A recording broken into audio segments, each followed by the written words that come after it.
It's been a year since the National School Board Association sent a letter to President Biden asking law enforcement to be deployed against parents who were speaking out at their local school board meetings. Well, joining us right now to discuss, President of Parents Defending Education, Nicole Neily. Good morning. Thanks for joining us. Good morning.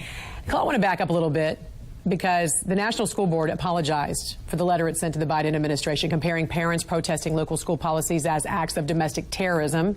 More than 20 state school board associations even moved to distance themselves from the NSBA. Let's look at the apology the NSBA wrote then to the state school board associations. On behalf of NSBA, we regret and apologize for the letter. There was no justification for some of the language included in the letter. We should have had a better process in place to allow for a consultation on a communication of this significance. We apologize also for the strain and stress this situation has caused you and your organizations. As they say, though, too little, too late. This was a result of the initial letter the NSBA sent to the president. We saw U.S. Attorney General Merrick Garland order the FBI to investigate parents who were protesting at local school board meetings. Tell us more about the fallout, Nicole. What happened and how did Parents Defending Education become involved? Sure. So immediately after that letter was sent, we organized a coalition letter that was signed by 20 other parent organizations that we sent to NSBA, basically saying, how dare you? And then 5 days later, the Department of Justice released that memo, which in Washington is lightning speed. And so we thought there has to be something going on behind the scenes. And so I actually personally filed public records requests with every single board member of the National School Board Association in their home district to figure out who was involved in this process, what was going on. And what we found out through those public records requests when they were returned is it was a very small group that knew what was going on. Most of the board members did not know. They were unhappy.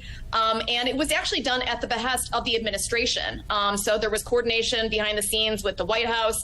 Some board members had speculated that Secretary Cardona was involved. And so that was really shocking that our tax dollars were being weaponized against us by our federal government. And then parallel to that, I also reached out to all of the state school board associations, asking them if they felt that this was a federal issue or if it was something that was better handled at the state and local level. And as of today, 26 state school board associations have actually quit NSBA entirely. So that organization has lost more than half of its membership, which really speaks to the fact that this is a failure of leadership in the organization altogether. There's also been some real consequences for some parents who some say were targeted for exercising their First Amendment rights and for the right to petition the government, the right to make a complaint or seek assistance without fear of punishment or reprisals. You have instances where parents like Sandra Herndon, for instance, she's a Michigan mother. She sued the Chippewa Valley School Board for violating her First Amendment rights.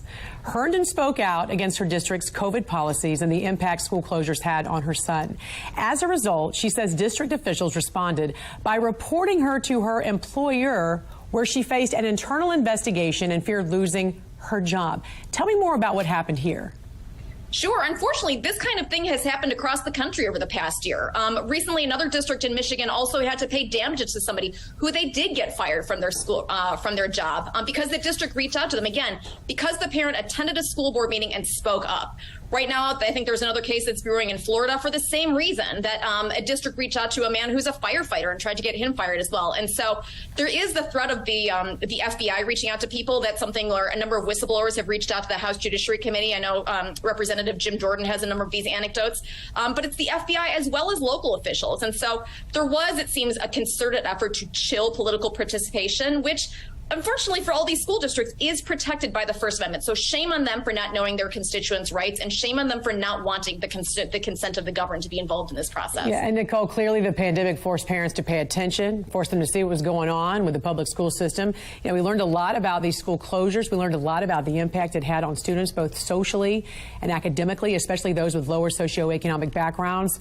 Considering what we're seeing now with perhaps a lost generation, what can we do to prevent this from happening again? And what is your advice to parents?